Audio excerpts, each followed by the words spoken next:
So full book spoilers in this video, and show spoilers. So be warned.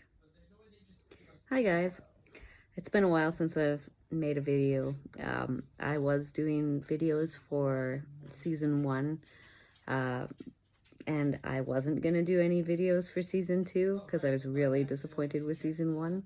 And I just had a baby like 3 months ago, so I'm tired all the time and I don't really have much time.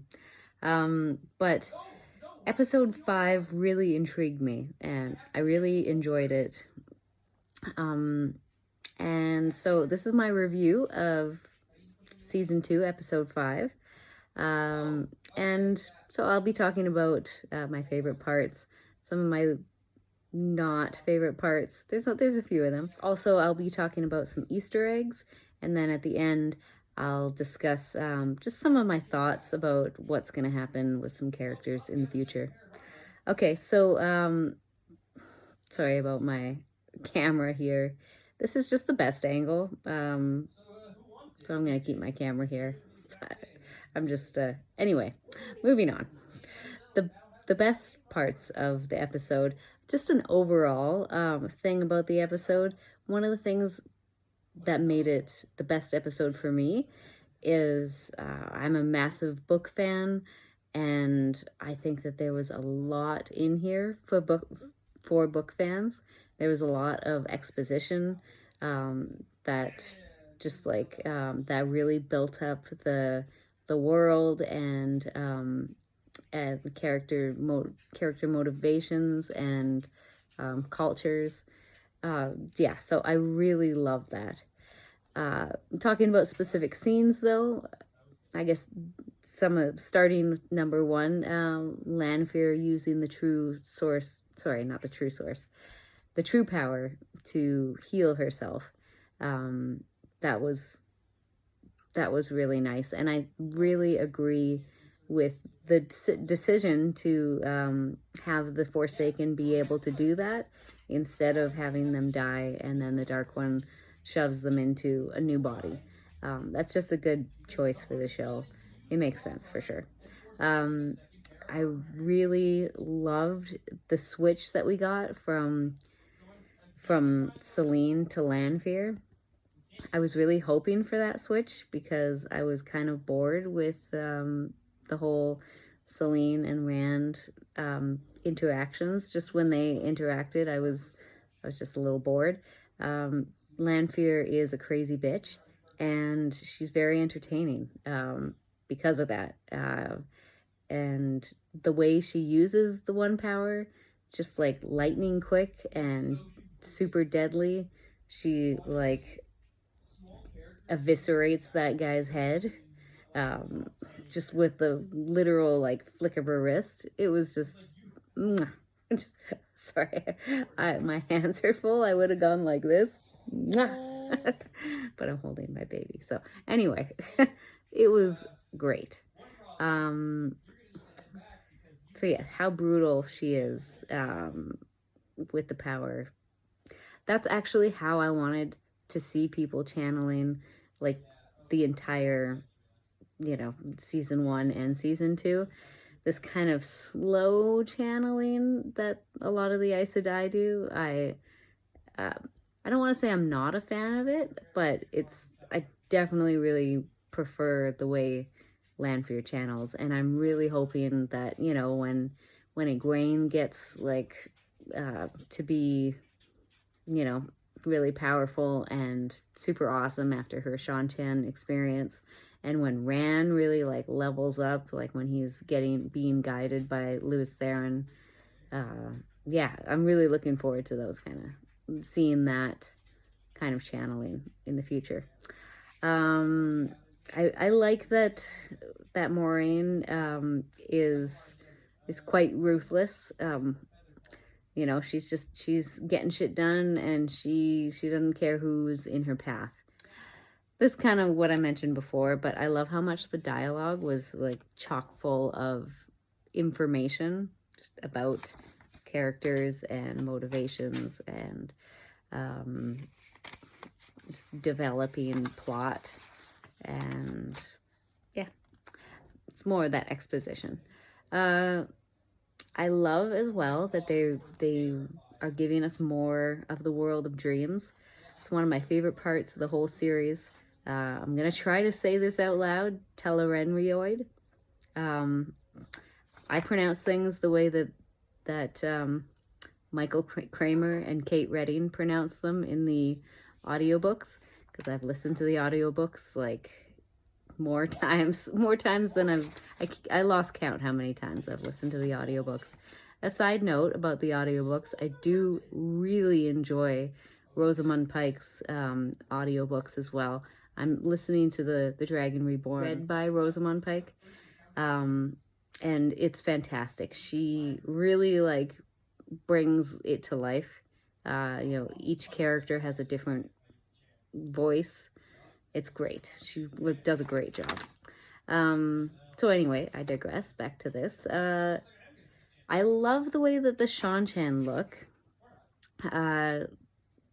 except for some things. I'm going to be more specific. I love the Seanchan's outfits and their over-the-topness with their veils and such. I just think that was really well done. There's some other things that I think are not well done.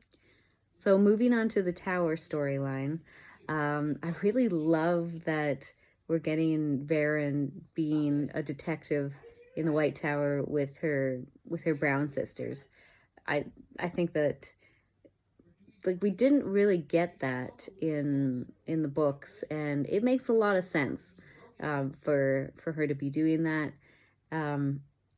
And I'm just really enjoying it, I gotta say.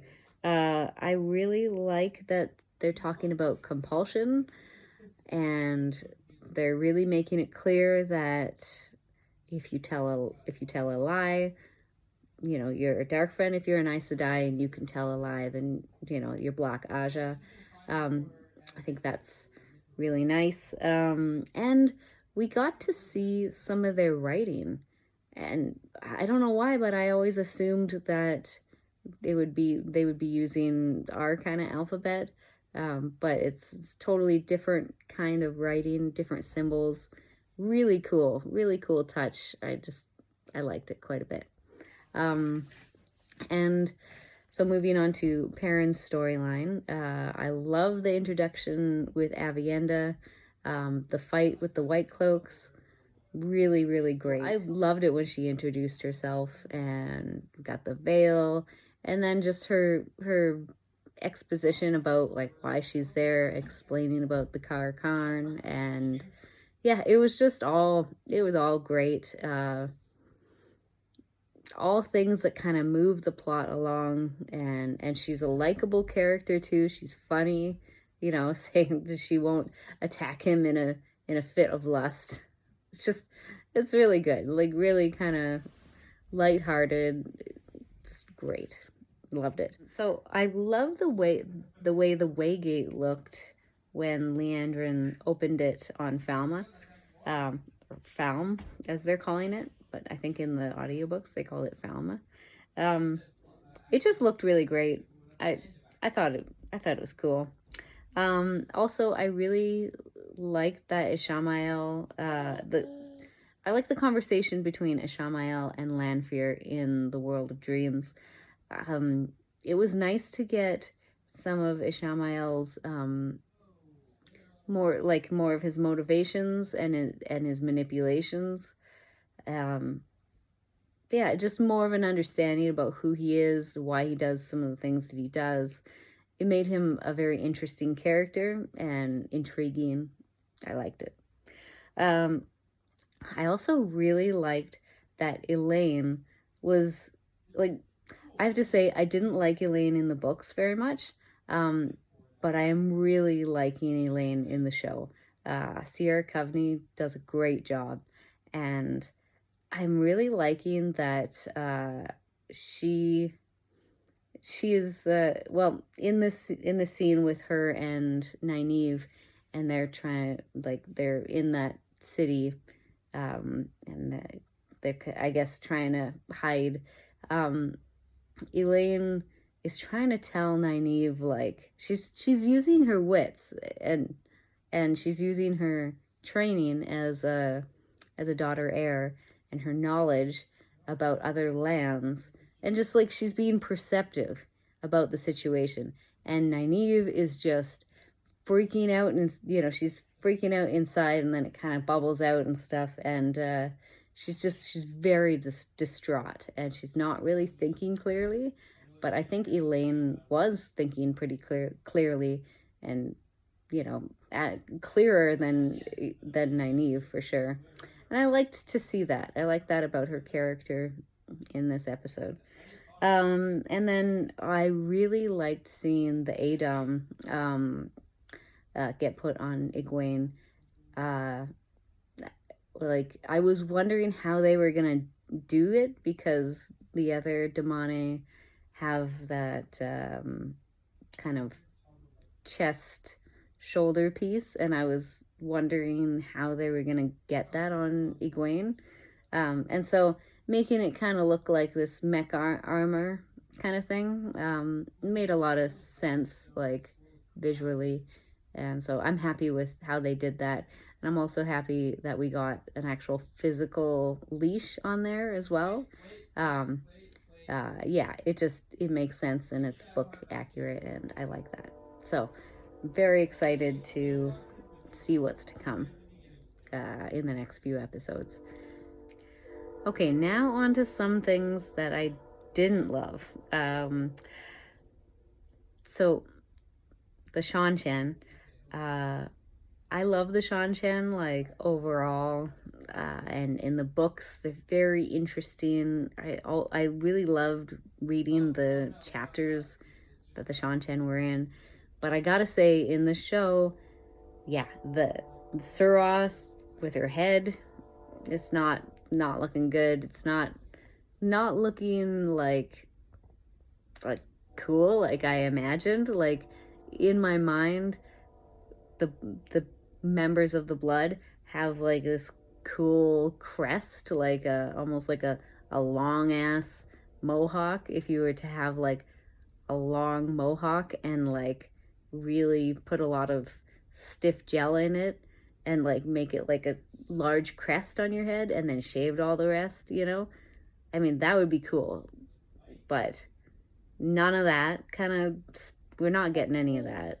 And that cap thing, the bald cap, it's just, someone should have been like, no, man, someone should have, I don't know who's making the choices here, but like, if it's the director, someone should have been like, no, this is not working. We gotta do something different, because it's not working. So anyway, also, the fingernails are just too over the top. And I know the Seanchan are over the top. Their culture is very over the top in certain aspects. But the nails are 2 feet long, like 2 inches long. Like, that makes more sense. 2 feet long doesn't make any sense. How are you going to eat a sandwich? Or, like, are you going to have your duck ovale feed you? Is that what happens? Like, I want to know the practicality of having a 2 foot long nails on your hands. Like, it's just so impractical. And how I'm really interested to see how Turok is gonna fight Rand when he has those nails on. How's that gonna happen? Like, no wonder he loses, because like, they're gonna get in the way. Anyway, I'm interested to see it. So, moving on. Okay. This is also in the Seanchan kind of storyline. It's a Padan Fain. Like, he just shows up with the horn, sauntering, fine. But they haven't developed Padan Fain at all throughout the season. And I would really like to just get some reasoning why it's him that's bringing the horn to Turok, other than it's him that brings Turok the horn in the books. But he brings Turok the horn in the books because it has the dagger. The box has the dagger in it. and he wants the dagger. So like, why, like, what is Padan Fane's motivation here? That's what I want to know. So I wish that they would have done something more with that. Let's see. Okay, moving on.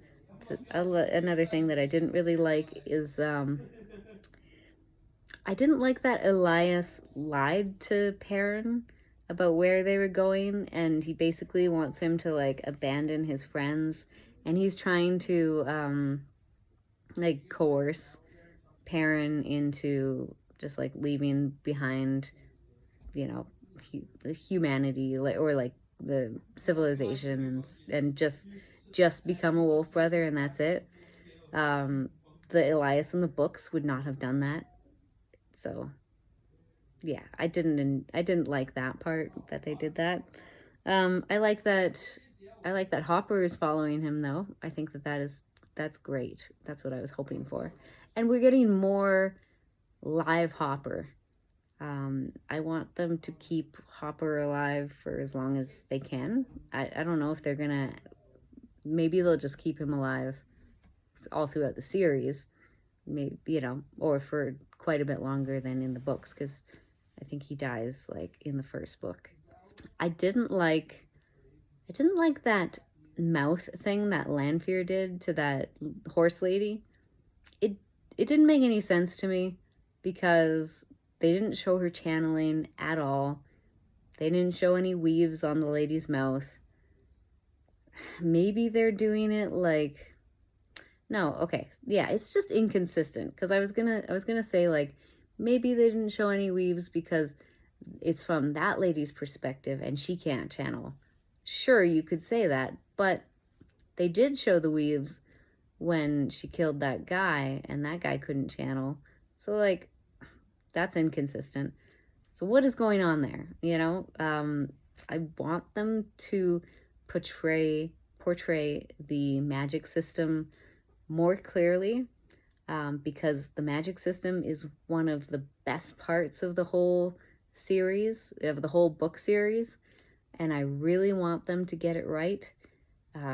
So yeah, to do that, like, it's a hard magic system, and it's like, so you have to be consistent in the portrayal of the hard magic system. That's my belief anyway. That's about it for that. Now moving on to some Easter eggs.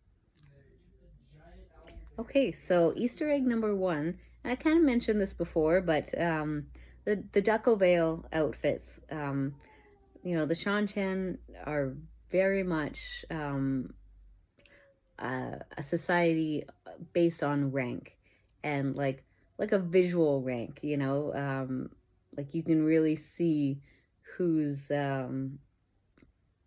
higher up and who's lower down, and the Seanchan seem to put the Daco Vale in robes all the time, and you can see Loial and Ingtar as Daco Vale in their robes. So number 2, Perrin is sniffing before he sees the vision of Uno in the cage. I thought that was really nice. That was a nice touch.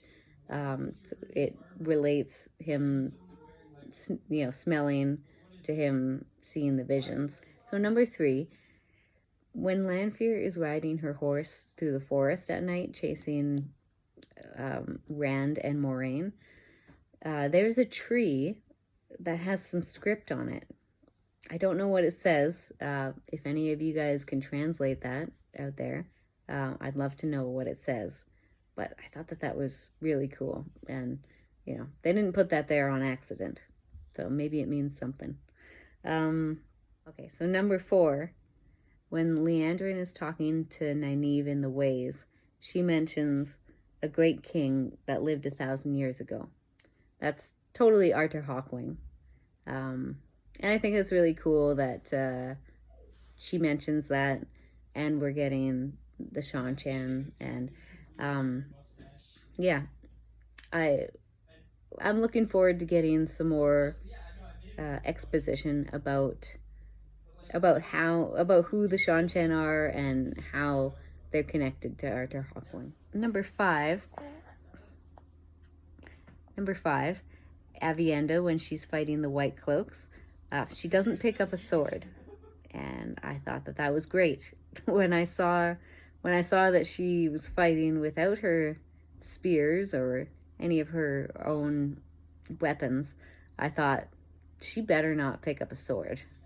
Actually, I think I said it out loud. She better not pick up a sword, and she didn't. So, great. That's good. Number 6, Galdrian and Barthanes. It's Galdrian is a woman in this one, in this turning of the wheel. And yeah, Barthanes, I guess, is still, well, he's still a male, but he's definitely different than I imagined him to be from the books. Yeah, so I have a thought about that, and I'll talk about that at the end of the video. Number 7, the Meditations on the Kindling Flame. That's the book that Verin asked Sheriam about. And that book is from the 12th book of the Wheel of Time, and Egwene's Mistress of Novices, or no, it's her keeper. Yeah.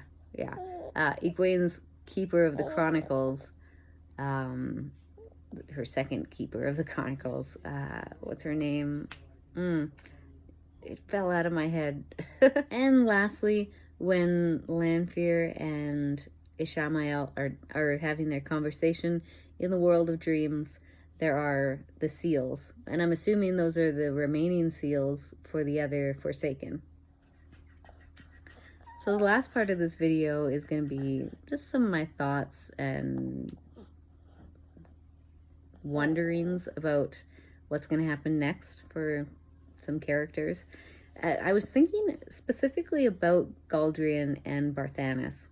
So Barthanes is a dark friend in the books. And so is he gonna be a dark friend in the show? Like, is he gonna betray Moiraine at some point? Or is he going to betray Galdrian at some point? Because he's gonna marry Galdrian. And then is he gonna, like, kill her on their wedding night to become king of Cairhien? Like, what are they gonna do with that? I'm interested. I'm very interested and intrigued to find out what happens there. The other thing is, I mean, Mat. I know that we didn't get any Mat in this episode, and that's totally fine because they were able to, like, move forward a lot of plot lines. So that's fine.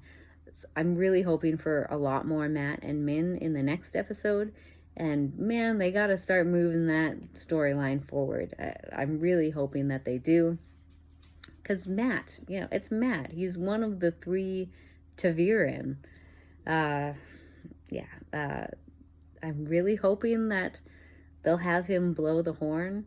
I really think that it's going to happen because Ishamael talks about the battle being fought in the sky above Falme. So, yeah, crossing my fingers. And, it's okay with me if the dagger gets kind of reintroduced to Mat again and he kind of takes it for a little bit, just so he can get properly healed by the Aes Sedai, because that's a very interesting part of his storyline and of the book The Dragon Reborn.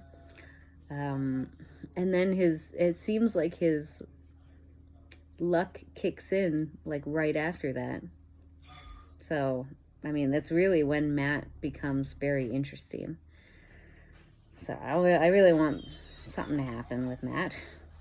And I was thinking about Avienda and Perrin. I really didn't imagine them together, like, talking and just traveling companions. But, yeah, I'm liking it. I'm liking the dynamic. It's good. But I was kind of thinking, like, Perrin saved Avienda, so now she has tow towards him. So I'm thinking maybe in the future, maybe Aviendha will save Perrin. That will kind of alleviate her tow. Oh yeah. So the last scene that we got with Verin and Liandrin, I was suspecting that Liandrin wants to kind of lure Verin away to try to kill her or something. But Verin is very much like not buying it. So that's good. Like I'm not worried about Verin for sure, but I'm thinking maybe that situation will out Liandrin as a dark friend and she'll have to flee the tower, maybe something like that. I'm very, very excited to see Egwene, with the Seanchan. I mean, it's gonna be really brutal, but it's such a defining experience for Egwene with her character arc and her character building. And yeah, it really is. I mean, she's a very strong. She's a very strong individual, and you really see that she's very unbreakable. But she gets close with the Seanchan. They push her, So, yeah, I think it's gonna be good television. I'm hoping. Okay, all right. I'm gonna get going, but yeah, I'm really happy to talk about the Wheel of Time again. It's really nice, and I'm happy to watch all you guys' videos out there. I've been loving it.